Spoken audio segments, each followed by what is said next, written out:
মঞ্চে আছে, মোনালিসাজি আছে, সায়ন আছে, এছাড়াও আমাদের পার্টির নেতৃত্ব যারা এখানে আছেন, অনেকে যেখানে আমাদের শিক্ষা শিবির হবে সেখানে চলে গেছেন। হ্যাঁ হ্যাঁ, আরে আপনিও তো আমার ভাইজান। এখানে আপনারা যারা আছেন আমার গুরুজনেরা, আমার ভাইয়েরা, বোনেরা, বন্ধুরা, দেখুন আমি খুব বেশি কথার মধ্যে যাচ্ছি না। এমনি এখন বর্ষাকাল, আকাশের যা অবস্থা, যে কোনো সময় মেঘ করে আসছে, যে কোনো সময় বৃষ্টি হতে পারে। আমার পরে সায়ন বলবে, আর আমি বলার আগে রতনদা বলেছে, মোনালিসাদি বলেছে। একই কথা বারবার করে নতুন করে আপনাদের কাছে বলার কোনো মানে হয় না। সবচেয়ে বড় কথা, আপনারা দেখছেন চারদিকের কি অবস্থা, কি অবস্থার মধ্যে দিয়ে রাজ্য যাচ্ছে, আমরা কি অবস্থার মধ্যে আছি, আপনারা সবাই কম বেশি দেখছেন। তাই আমি কোনো দীর্ঘ বক্তৃতার মধ্যে যাচ্ছি না। আমি একটা কথা আপনাদেরকে বলছি, আপনারা জানেন এই ধরনের বড় মিটিং, মিছিল, সমাবেশ এগুলো সাধারণত ভোটের আগে হয়। ভোটের আগে যে কোনো দল থেকে এরকম বড় বড় সভা করে, প্রচার করে, তারপরে ভোট হয়, কেউ জেতে কেউ হারে। ভোট হয়ে যাওয়ার পরে অনেকদিন এরকম মিটিং মিছিল বন্ধ থাকে। আবার যখন পরের ভোট আসে বা বড় কোনো ঘটনা ঘটে রাজ্যে, সেটাকে কেন্দ্র করে আবার বড় বড় সভা ইত্যাদি হয়। কিন্তু এইবার ব্যাপারটা অদ্ভুত পরিস্থিতি, ভোটের আগে আমাদের যা মিটিং মিছিল হয়েছিল, ভোটের পরে তার থেকে বেশি করে বড় বড় সভা সমাবেশ করতে হচ্ছে আমাদেরকে। কেন? একটা বড় কারণ হচ্ছে, আমাদের যে ভোটটা হয়েছে, আমাদের আঙুল থেকে এখনো ভালো করে ভোটের কালি ওঠেনি। আমার আঙুল এখনো কিছুটা কালি রয়েছে, আপনাদেরও নিশ্চয়ই অনেকের রয়েছে। আমাদের আঙুল থেকে কোনো ভোটের কালি উঠলো না, তার আগে তৃণমূল কংগ্রেস পার্টিটা উঠে গেল। এবং গোটা বাংলা জুড়ে আপনারা দেখতে পাচ্ছেন, গত 15 বছর ধরে যারা আমাদের উপর অত্যাচার করেছিল, পার্টি অফিস দখল করেছিল, আমাদের শয়ে হাজারে হাজারে কমরেডকে মিথ্যে মামলায় জেল খাটিয়েছিল, আমাদের কত কমরেডের প্রাণ গেছে এখানে। এই যেখানে এখানে সভা করছি, এখান থেকে কয়েক কিলোমিটার দূরে 2018 সালে পঞ্চায়েত ভোটের আগের দিন, মে মাসের 13 তারিখ কমরেড উষা দাসকে, দেবু দাসকে জ্যান্ত পুড়িয়ে মেরে ফেলেছিল। এত কিছু করেছিল এরা কেন? সবকিছুর পেছনে একটাই কারণ, একটাই অজুহাত, কি না রাজ্যে বিজেপি এসে গেছে। এখন যদি বিজেপি বিরোধী ভোট ভাগাভাগি হয়, তাহলে নাকি বিজেপির সুবিধা হয়ে যাবে। তাই আপনার তৃণমূলকে ভালো লাগুক কি খারাপ লাগুক, সব এলাকায় তৃণমূলকে ভোট দিতে হবে। সিপিএম এর কোনো পার্টি অফিস খোলা যাবে না, কোনো পোলিং এজেন্ট বসানো যাবে না, ভোটে কেউ প্রার্থী হতে পারবে না, কংগ্রেসের হয়ে কেউ লড়তে পারবে না, আইএসএফ এর হয়ে কেউ লড়তে পারবে না, অন্য কোনো দল থাকবে না, খালি তৃণমূল থাকবে। তৃণমূলকে ভোট দিতে হবে, খেয়ে পরে বাঁচুন কি না বাঁচুন, তৃণমূলকে ভোট দিতে হবে, নাহলে নাকি বিজেপির সুবিধা হয়ে যাবে। এই বলে 15 বছর ধরে আমাদেরকে রাজনীতি করতে দেওয়া হয়নি। এই বলে 15 বছর ধরে লুট সন্ত্রাস চলেছে, আমাদের এত কমরেডের উপর মার, খুনোখুনি আক্রমণ হয়েছে। তারপরে ভোট হলো, ভোটে তৃণমূল হারলো, বিজেপি জিতলো। তারপরে আমরা কি দেখলাম? যারা 15 বছর ধরে বিজেপির ভয় দেখিয়ে, যারা 15 বছর ধরে বিজেপির নামে জুজু দেখিয়ে রাজনীতি করে গেল, আমাদেরকে রাজনীতি করতে দিল না, আমাদের আঙুল থেকে ভোটের কালি উঠতে পারলেন না, তার আগে তৃণমূল কংগ্রেসের এই সব কটা লাক্ষর, সব কটা হারাম করে গিয়ে বিজেপির পায়ে গিয়ে পড়লো। আমাদেরকে বলতেন, আমাদেরকে মমতা ব্যানার্জি বলতেন, ও চুরি নিয়ে, ডাকাতি নিয়ে, খুন নিয়ে, যা নিয়ে প্রশ্ন করুন একটাই উত্তর, কি না সিপিএম এর কথার উত্তর কেন দেবো? সিপিএম তখন ক্ষমতায় নেই। আর 2021-এ যখন আমরা কোনো বিধানসভায় কোনো আসন জিতলাম না, আমাদের কোনো বিধায়ক থাকলো না, তখন মমতা ব্যানার্জি তারপর তো যা নিয়ে প্রশ্ন করুন একটাই উত্তর, কি তোমার কথা জবাব কেন দেবো, সিপিএম এর কথা কেন শুনবো? সিপিএম তোমার হাতে এখন কজন বিধায়ক আছে? যা বলে গেলাম 5 বছর ধরে শুনতে হলো যে আমাদের হাতে কজন বিধায়ক আছে। তা মমতা ব্যানার্জি আজকে আপনাকে জিজ্ঞেস করছি, আপনার হাতে এখন কজন বিধায়ক আছে? আমরা জিতিনি, আমরা 2021-এ কোনো আসন জিতিনি, তাই আমাদের কোনো বিধায়ক ছিল না। আর আপনি আবার 80টা বিধায়ক জিতলেন, তারপরে আপনার হাতে কোনো বিধায়ক নেই, ফাঁকা বাড়িতে বসে থাকেন মিটিং দেখে, বাঁচলেন না মরলেন দেখতে আসেন আপনার বিধায়করা। এখন আপনার এই অবস্থা হয়েছে। আমাদেরকে নিয়ে বলতেন মমতা ব্যানার্জি যে সিপিএম যখন খুঁজে পাওয়া যাবে না, সিপিএম এখন আছে খালি আদালতে আর সোশ্যাল মিডিয়ায়, খালি কোর্টে আছে, সোশ্যাল মিডিয়ায় আছে। এবং পিসি ভাইপোর অবস্থা দেখুন, ভাইপো এখন কোর্টে ছুটছে গ্রেপ্তারি এড়ানোর জন্য, আর পিসি এখন ঘরে বসে বসে ফেসবুকে ভিডিও করছে, ফেসবুকে জ্ঞান দিচ্ছে। দেখি পরশুদিন দেখি ফেসবুকে ভাষণ দিচ্ছেন যে আমার দলের যারা বিজেপির সঙ্গে লাইন করছে, আমার দলের যারা বিজেপির সঙ্গে সেটিং করছে, তারা সব চুরি করেছে, ওরা চুরি করেছে বলে ইডি সিবিআই ওদেরকে ধরতে যাবে, ইডি সিবিআই হাত থেকে বাঁচার জন্য ওরা বিজেপির সঙ্গে লাইন করছে। আর তো এতগুলো চোরকে এমএলএ করতে কে বলেছিল আপনাকে? যারা চুরি করে বসে আছে, যাদের পেছনে ইডি সিবিআই পড়ে আছে, যারা ইডি সিবিআই একবার ডাকে নিজের বাপের নাম ভুলে যাবে, সেই লোকগুলোকে ধরে ধরে তৃণমূলের নেতা বানাতে কে বলেছিল? আর মমতা ব্যানার্জি বলছেন, শুনুন, এরা যে এত চুরি করেছিল আমি জানতাম না, যদি আমি জানতাম এরা চুরি করেছিল তাহলে এদেরকে বিধায়ক করতাম না। নেকা ষষ্ঠী আমার, গোটা পৃথিবী জানে তৃণমূলের লোকগুলো চুরি করতে, খালি একা মমতা ব্যানার্জি জানতেন না। খাটের থেকে থেকে কোটি কোটি টাকা বেরোচ্ছে, এগুলি নাকি জানতেন না যে দলের লোকেরা চুরি করছে। একটা তৃণমূল কংগ্রেসের নেতা গ্রামে গ্রামে দেখেছেন, এই কাকদ্বীপে, এই বকখালিতে একটার পর একটা এখানে পঞ্চায়েত বছরের পর বছর আমরা চালিয়েছি। আমাদের এমএলএ, আমাদের এমপিদেরকে আপনারা দেখেছেন, তাদের কি জীবনযাপন ছিল, তাদের তারা কি জামা কাপড় পরতেন, কিভাবে চলাফেরা করতেন, তাদের বাড়ি ঘরদের চেহারা কি আপনারা দেখেছেন? আর তৃণমূল কংগ্রেসের এই পঞ্চায়েতের মেম্বারগুলোকে দেখতেন, একটা করে পঞ্চায়েতের মেম্বার হওয়ার আগে গরমকালে খালি গায়ে কাঁধে গামছা নিয়ে বসে থাকতো, গায়ে পরাটা জামা থাকতো না, খালি গায়ে কাঁধে গামছা নিয়ে বসে থাকতো। দূর থেকে দেখলে গামছা দেখলে চেনা যেত তৃণমূলের লোকটা বসে আছে। তারপর তারা গিয়ে পঞ্চায়েতে ঢুকলো, ঢুকলো মানে কি ভোটে জিতে ঢুকলো না, গায়ের জোরে পঞ্চায়েত দখল করে পঞ্চায়েতে গিয়ে ঢুকলো। পঞ্চায়েতে বসার 1 বছরের মধ্যে কাঁধে আর গামছা রাখতো না, 2 কিলোমিটার দূর থেকে হেঁটে আসতো, গলায় দেখতেন কুত্তার বকলেসের মতো সোনার ছেড়ে দিয়েছে, দেখলে বুঝে যেতেন তৃণমূলের মতো আসছে। গোটা বাংলা জুড়ে চোরগুলোকে দেখে দেখে বাংলার মানুষ চিনে গেল টাটা বিড়লা আম্বানির এই সম্পত্তি বাড়ে না, তৃণমূল করলে সম্পত্তি বাড়ে। আর একা নাকি মমতা ব্যানার্জি নাকাশষ্টি জানতেন না চোরা দলের লোকগুলো চোর। এখন আবার গদ্দারির গল্প শোনাচ্ছেন, বেইমানির গল্প শোনাচ্ছেন, বলছেন এদেরকে আমি এমএলএ করেছিলাম, এমপি করেছিলাম, এরা এখন বিজেপির সঙ্গে সেটিং করে আমার সঙ্গে বেইমানি করছে। তো মমতা ব্যানার্জি, আজ থেকে 30 বছর আগে আপনি কোন কাজটা করেছিলেন? আপনি কি করেছিলেন? আপনাকে কে চিনতো? কালীঘাটের একটা কালীর ছেড়ার বাড়িতে ছিলেন আপনি, সেখান থেকে নিয়ে গিয়ে আপনাকে কংগ্রেস দেশের নেতা বানিয়েছিল, ভারতবর্ষের মন্ত্রী বানিয়েছিল কংগ্রেস। আপনি কি করলেন? ক্ষমতায় আসার জন্য সেই কংগ্রেসের পিঠে ছুরি মেরে তাদের 1 নম্বর শত্রু বিজেপির সঙ্গে জোট করে আপনি বাজপেয়ী সরকারে মন্ত্রী হয়েছিলেন, আপনি এই বাংলায় বিজেপিকে ডেকে এনেছিলেন। আজ থেকে 28 বছর আগে যে কাজটা আপনি করেছিলেন, 28 বছর পরে আজকে সেই কাজটা ঋতব্রত ব্যানার্জি, সেই কাজ সায়নী ঘোষণা করছে। আরে পাপ কারো বাপকে ছাড়ে না, পাপ মমতার বাপকেও ছাড়েনি। একদিন পরে এখন খেয়াল হয়েছিল গদ্দারি বলে। আর আপনি বেইমানির গল্প কি শোনাচ্ছেন? আপনার থেকে বড় বেইমান কে আছে? এই পশ্চিমবাংলার মানুষের থেকে কি না দিয়েছিল, আর আপনি বাংলাকে কি দিলেন? 15 বছর ধরে বাংলার কলকারখানা বন্ধ করলেন, কৃষকের ফসলের দাম কেটে দিলেন না, শ্রমিককে ধানের মজুরি দিলেন না, তার বিরুদ্ধে মানুষ মিটিং করবে, মিছিল করবে, লড়াই করবে, সেই মিটিং মিছিল লড়াই করলে তাকে দিনের পর দিন জেল খাটালেন। গোটা বাংলার সরকারি স্কুলগুলোকে বন্ধ করলেন, গোটা বাংলাকে চোরের আখড়া বানালেন। আর তারপরে কি করলেন?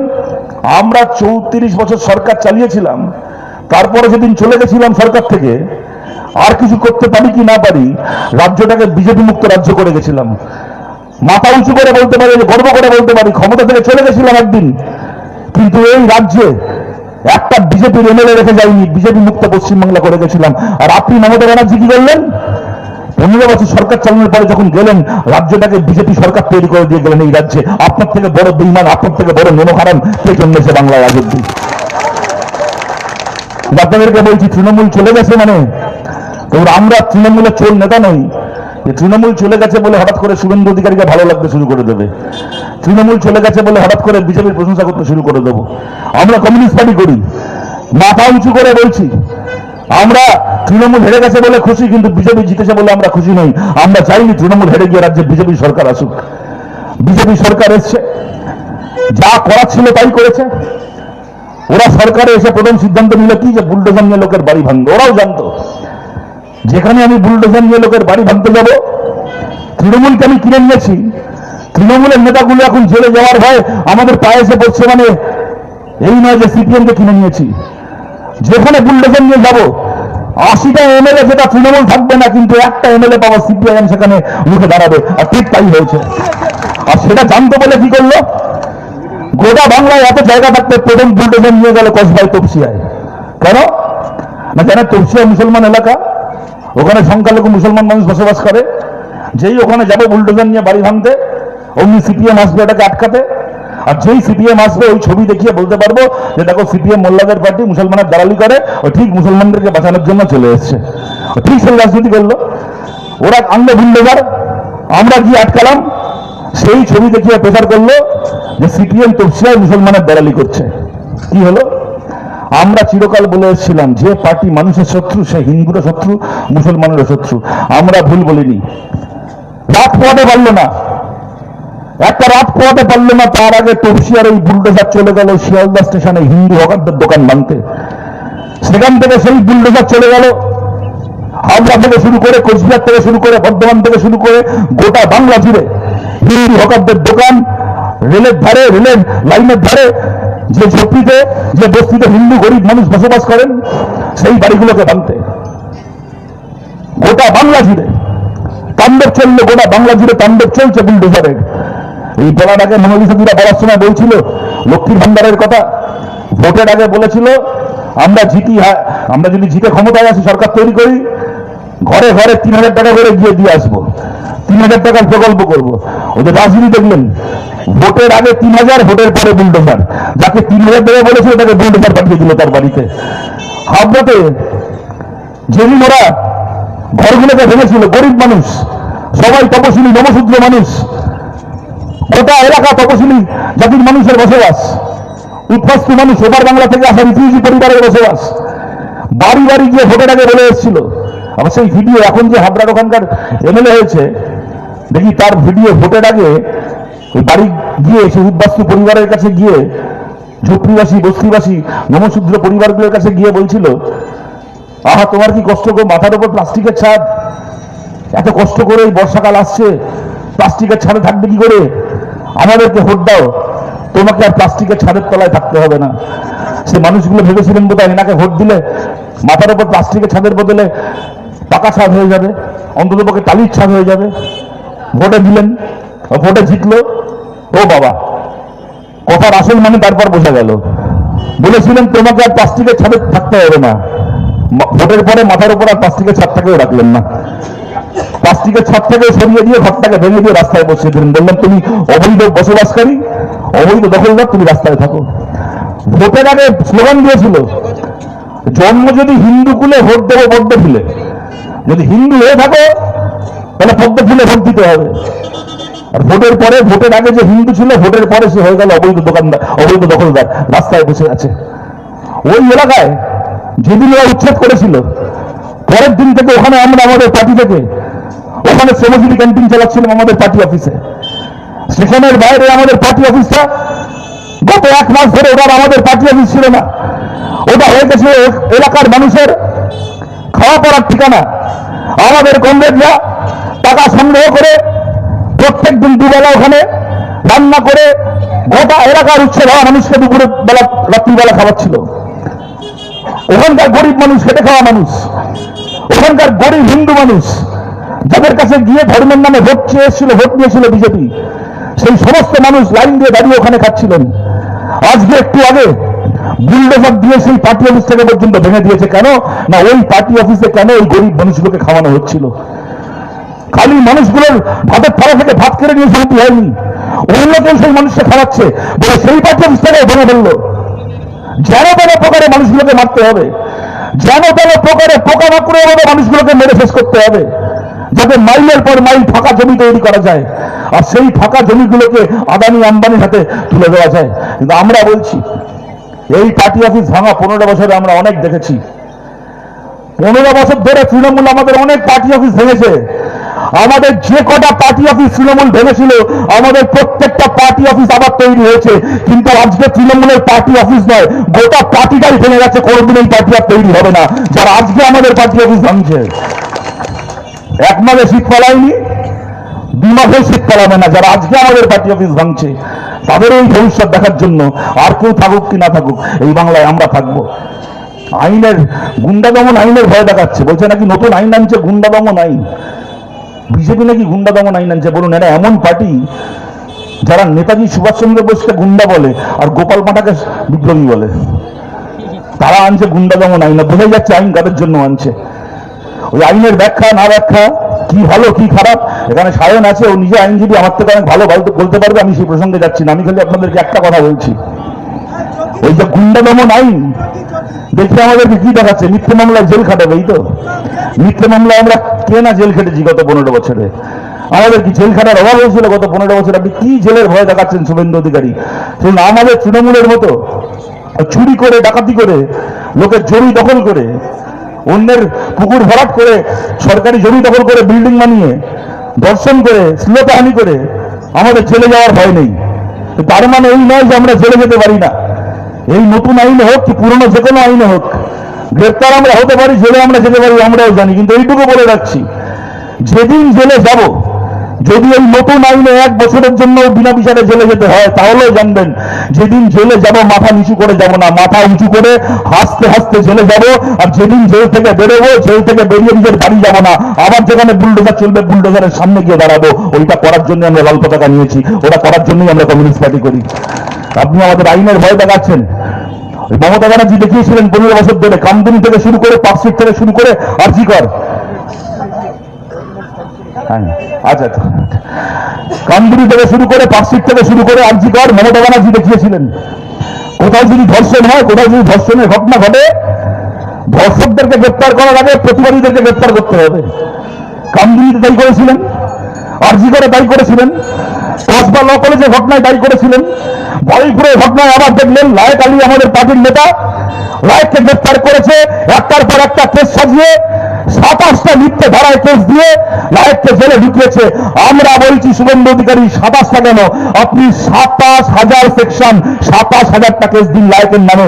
লায়েককে আমরা আবার জেল থেকে বার করে সামনে এনে বার করাবই, লায়েককে জেল থেকে বার করে আমরা লড়াই আবার ফেরত আনবই। আপনার কি করার ক্ষমতা আছে আপনি করে নিন। এ সবে শুরু হয়েছে, আমরা জানি এদের অত্যাচার যত বাড়বে তার বিরুদ্ধে লড়তে গিয়ে পাল্টা শোষণ, আমাদের উপর দমন পীড়ন তত বাড়বে। সেটাকে কার মোকাবিলা করেই আমাদেরকে পার্টি করতে হবে, সেটা করার জন্য আমরা প্রস্তুত। ওটা বাংলা জুড়ে আপনারা দেখছেন, ভোটের আগে আমরা বলেছিলাম বিজেপি মানে খালি একটা রাজনৈতিক দল নয়, ওরা বাঙালির খাওয়া দাওয়া থেকে শুরু করে খাদ্যাভ্যাস সবকিছু শত্রু, এমনকি ওরা বাঙালির ধর্মেরও শত্রু। এখানে আস্তে আস্তে দেখছিলাম অনেক জায়গায় এখন রথ হয়েছে, গতকাল রথ ছিল, এখন বিজেপির নেতারা পাড়ায় পাড়ায় এখন রথ বার করেছে। আজকে এই বকখালি আস্তে আস্তে দেখছিলাম কিছু জায়গায় রথ, দেখি রথের পেছনে ছবি দিয়েছে রথে বড় করে, যে কুরুক্ষেত্রের যুদ্ধে কৃষ্ণ রথের ওপর দাঁড়িয়ে হাতে সুদর্শন চক্র, সে রথ নিয়ে তেড়ে যাচ্ছে কৌরবদের দিকে।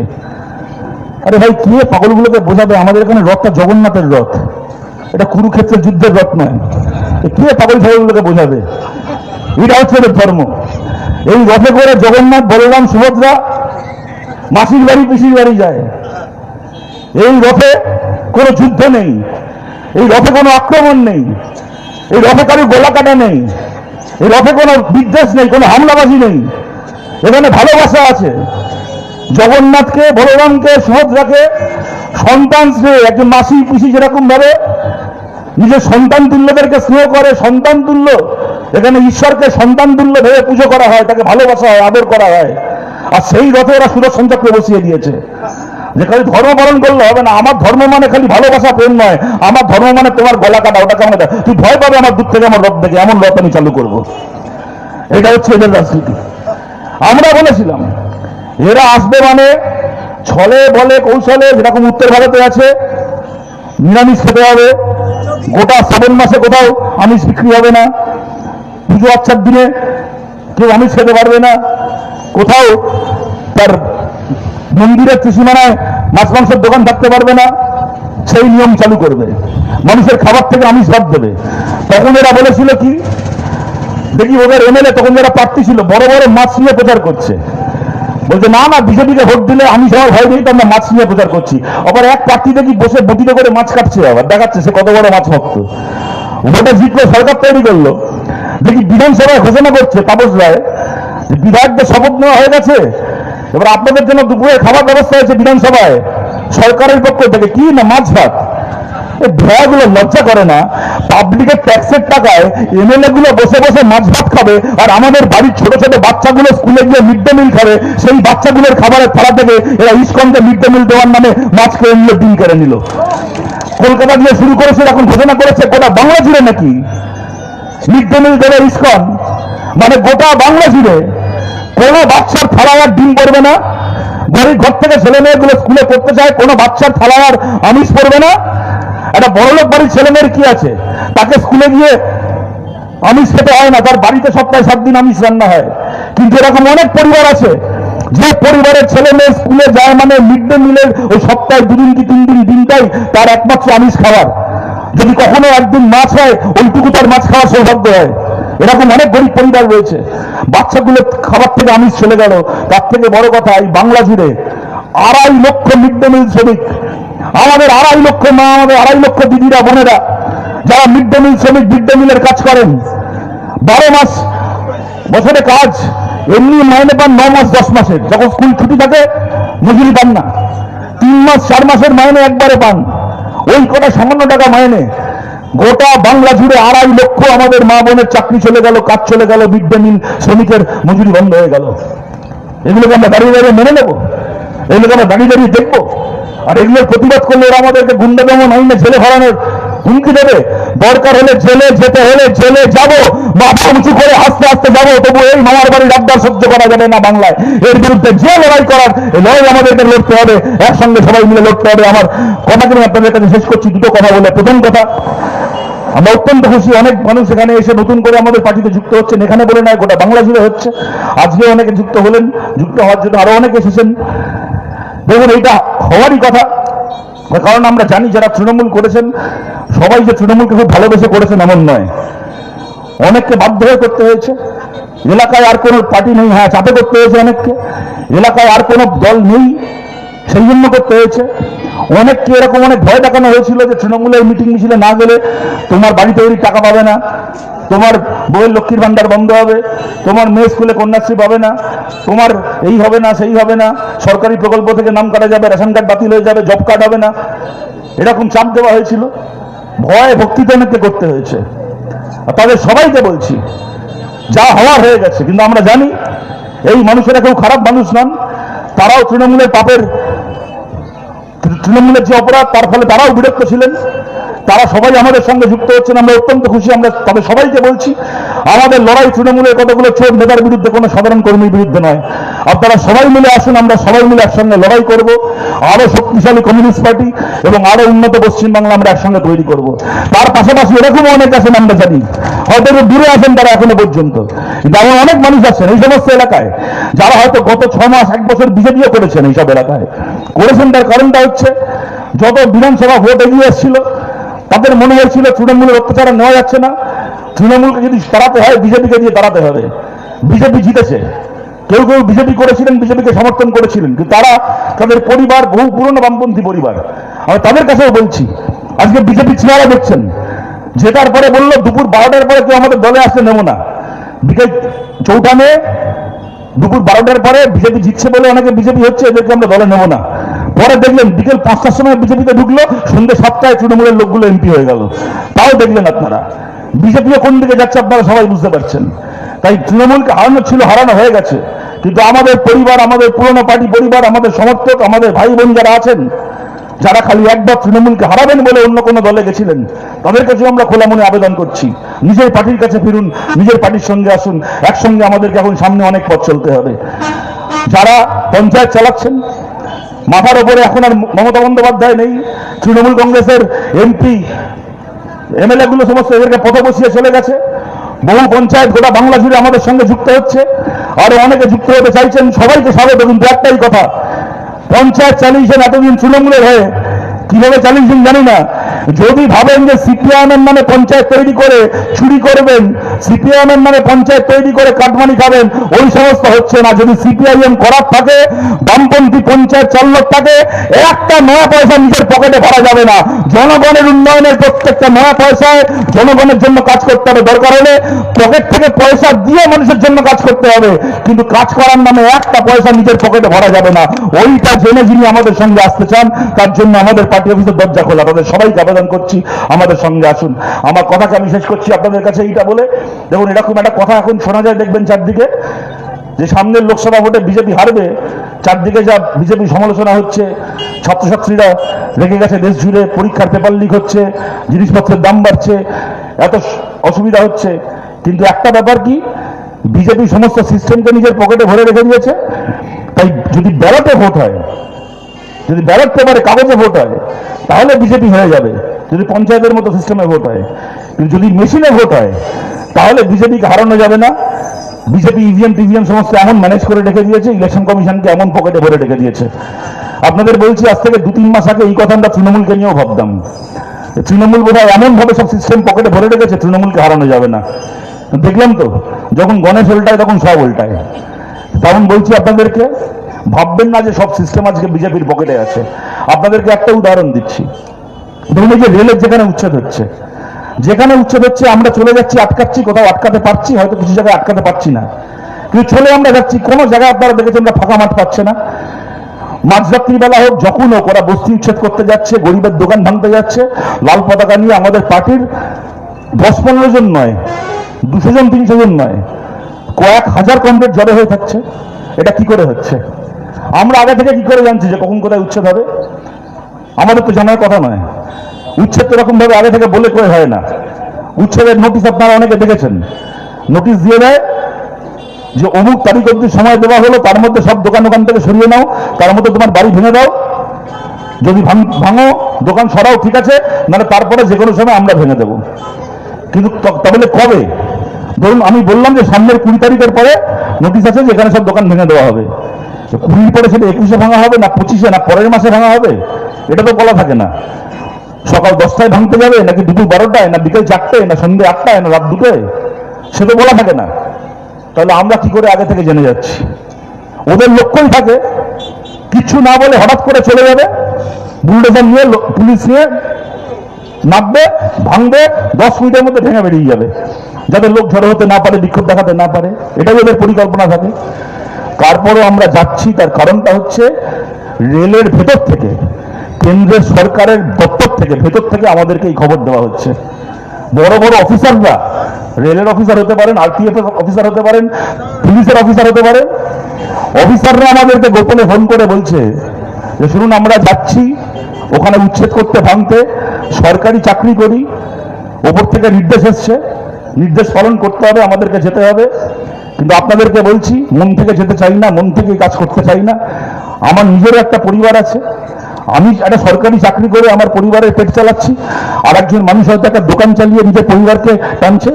আজকে আমি কি করে তার ভাতের থালা লাথি মারবো? সে আমার কোন শত্রুতা করেছে যে আজকের দিন একজন মানুষ করে কামড়ে খাচ্ছে, তার উপার্জনটাকে শেষ করে দেব? আমার নিজের সন্তান আছে, আজকে যদি একজন গরিব মানুষের বস্তি ভেঙে, একজন গরিব মানুষের ঝুপড়ি ভেঙে তার ছোট বাচ্চাকে রাস্তায় বসিয়ে দিয়ে আসি, বাড়ি ফিরে আমি নিজের সন্তানের সামনে দাঁড়াবো কি করে? কিন্তু সরকারি চাকরি করি, পেটের দায়ে যেতে হচ্ছে, যাচ্ছি। কিন্তু আপনাদেরকে খবর দিচ্ছি, আগে থেকে আপনাদেরকে খবর দিয়ে রাখলাম, আমরা বুলডোজার নিয়ে যাচ্ছি, আপনারাও লাল পতাকা নিয়ে পৌঁছন, যাতে আপনারা সামনে দাঁড়িয়ে আমাদেরকে আটকে দিতে পারেন। আমরা চাই না আর এক পা এগোতে। আমরা বলছি, এই যে সিস্টেম, ইলেকশন কমিশন হতে পারে, রেল হতে পারে, আইন আদালত হতে পারে, এই গোটা যে ব্যবস্থা আছে, এমন নয় যে গোটা ব্যবস্থা আজকে মোদির পকেটে আছে। যত দিন যাবে ওদের হাত থেকে ব্যবস্থা আরো বেরোবে। মানুষের মধ্যে রাগ যে তৈরি হচ্ছে, এই রাগ যত বাড়বে, সরকারি অফিসার, সরকারি কর্মচারীরাও জানবে যে এই সরকারের সঙ্গে থাকলে ভবিষ্যতে জনগণের ক্ষোভ তাদের উপর আছড়ে পড়বে। তাই এই সিস্টেম মোদির পকেটে থাকছে না, এই সিস্টেম মোদির পকেটে থাকবে না। সবাই একজোট হন, যা হওয়ার হয়ে গেছে, সামনের দিনে লড়াই আমাদেরকে একসঙ্গে লড়তে হবে। আমরা মানুষের ভাতের থালায় টান করতে দেব না, আমরা মানুষকে কাজ হারাতে দেব না। সামনের 2028 পঞ্চায়েত, 29 লোকসভার লড়াই আমরা ঐক্যবদ্ধভাবে একসঙ্গে লড়ে জনগণের সরকার, জনগণের পঞ্চায়েত তৈরি করব। তার জন্য কমিউনিস্ট পার্টিকে শক্তিশালী করুন। আপনাদের সবার কাছে আবেদন রেখে আপনাদের সবাইকে ধন্যবাদ জানিয়ে আমার কথা শেষ করছি। ভালো থাকবেন সবাই, নমস্কার।